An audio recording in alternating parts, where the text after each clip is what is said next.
The people of Ukraine, like all people, must be free to determine their own future. We will continue working with our international partners to safeguard Ukraine's territorial integrity and prevent further Russian aggression. Justin Trudeau says he is standing up against authoritarianism and for democracy, and the world is laughing at him. Hi, I'm Brian Lilley, political columnist for the Toronto Sun.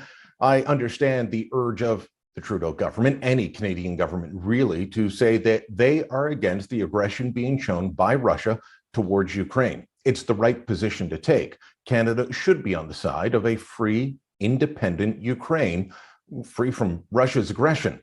But for Trudeau to say these words the day after passing the Emergencies Act for an extra period of time rings hollow. Yet, here's what tone-deaf Trudeau actually said. Canada and our allies will defend democracy. We are taking these actions today to stand against authoritarianism.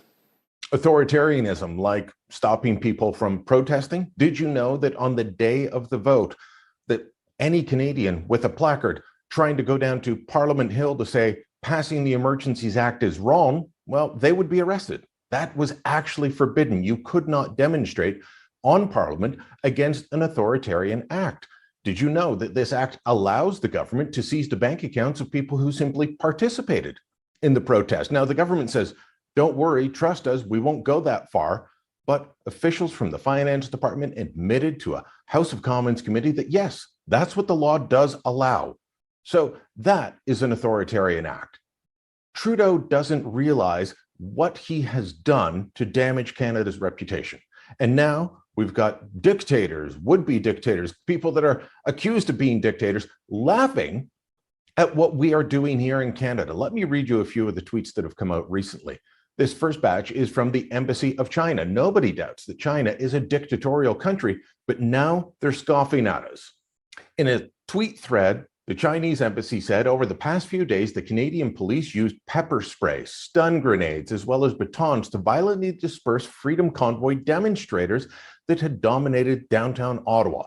The Canadian government has called the demonstrators a threat to democracy. They then go on to describe how Canada was critical of China's crackdown on demonstrators in Hong Kong.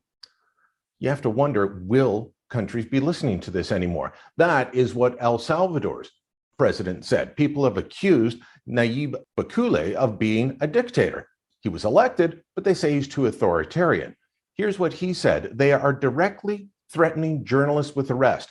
Aren't they the ones lecturing other countries about freedom of the press? Will any country on earth accept these lectures anymore? And then there is the former president of Iran, Mahmoud Ahmadinejad, an actual dictator, who said the violent crackdown on Freedom Convoy 2022 has nothing to do with freedom of speech and human rights, how coercion could be related to liberty and freedom of choice.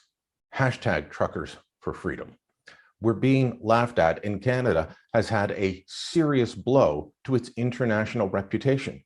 Seriously, how can we lecture other countries on freedom, on the rule of law, on not using authoritarian tactics to disperse protesters when that is what we have done? I'm not talking about the police. I'm talking about the sections of the Emergencies Act that go above and beyond what is needed. Justin Trudeau is a laughingstock on the international stage. He came to power saying Canada's back. Now we're just back of the line being laughed at by people that should be looking up to us as an example for the rest of the world. Let us know what you think. Share this on social media, drop a comment down below, and don't forget to subscribe to our channel.